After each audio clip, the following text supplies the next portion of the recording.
Sir, కృష్ణానదికి వరద వచ్చినప్పటి నుంచి లాస్ట్ 20 డేస్గా అమరావతి పైన మళ్ళీ ఒక నెగిటివ్ ప్రచారాన్ని అయితే వైసీపీ కావచ్చు దాని అనుబంధ సంస్థలు చేస్తున్న పరిస్థితి.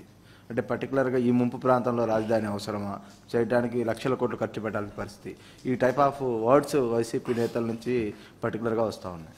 ఈ తెలివైన మేధావుల్ని చెన్నైని మార్చేయమనండి, బెంగళూరు సిటీని మార్చేయమనండి, బాంబే సిటీని మార్చమనండి, హైదరాబాద్ సిటీని మార్చమనండి. బుద్ధి జ్ఞానం ఉంటే మాట్లాడడం మానేయమనండి, బుద్ధి జ్ఞానం లేకపోతే మాట్లాడమనండి. మీ ఇంటి మీద నీళ్ళు వస్తాయని ఆకాశంలో పోతావు నువ్వు, ఇంటికి నీళ్లు రాకుండా చూసుకోవాలా. ఊరికే మర్యాద చెప్తే మర్యాద కూడా లేదు వీళ్ళకు.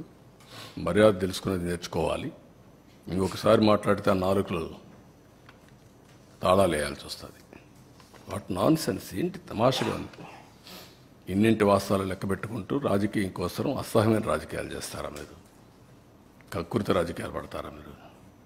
మాట్లాడేవాళ్ళు లేరని మీ ఇష్ట ప్రకారం మాట్లాడతారా? విషయం కక్కుతారా?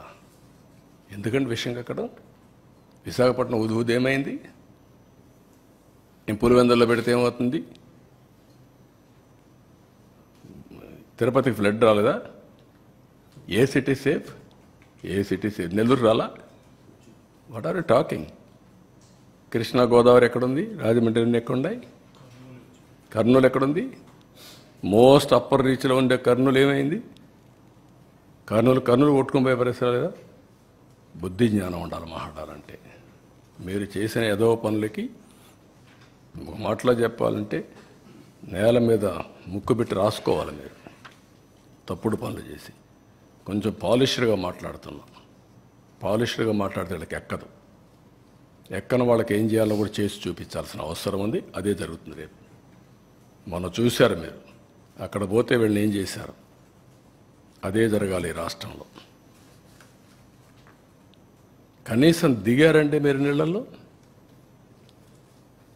ఈస్ట్ గోదావరి జిల్లాకు పోతే రోడ్డు మీద తిరిగి మీరు వస్తే మీకు బాధలు తెలుస్తాయండి. మీకు నీళ్ళల్లో దిగనవాడు, బురదలో దిగేదానికి నీకు ఆలోచన చేసేవాడు, నువ్వు ప్రజాసేవ పనికొస్తావు నువ్వు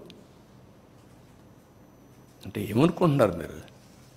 అంటే ఏది చెప్పినా నమ్మేస్తారనే అజం ఆ పేపర్లు పెట్టుకొని, తప్పుడు పేపర్లు పెట్టుకొని తప్పుడు ప్రచారాలు చేసుకుంటూ బతికిపోవాలనుకుంటున్నారు. ఆ ఆటలు సాగవు. అది గుర్తుపెట్టుకోమని హెచ్చరిస్తాను.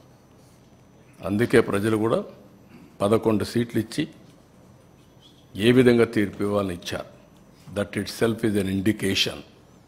ఊరంతా ఒక దారి, వీళ్ళది ఇంకొక దారి అంటారు. ముసలివాళ్ళు అంటే నడవలేని ముసలివాళ్ళు పెన్షన్ డబ్బులు తీసుకొచ్చి ఇచ్చి ఒక నెల నాకు పర్వాలేదు, లేకుంటే 4-5 నెలలు సేవ్ చేసుకున్నాను, ఈ డబ్బులంతా ఇస్తానని చెప్తే బుద్ధి జ్ఞానం ఉందా మీకు? ఎంత రెస్పాన్స్ అండి? వై పీపుల్ ఆర్ గివింగ్ అంటే అమాయకులు వాళ్ళు. ఒక విపత్తు వచ్చినప్పుడు ప్రవర్తించవలసిన తీరది. వాళ్ళు మనుషులు.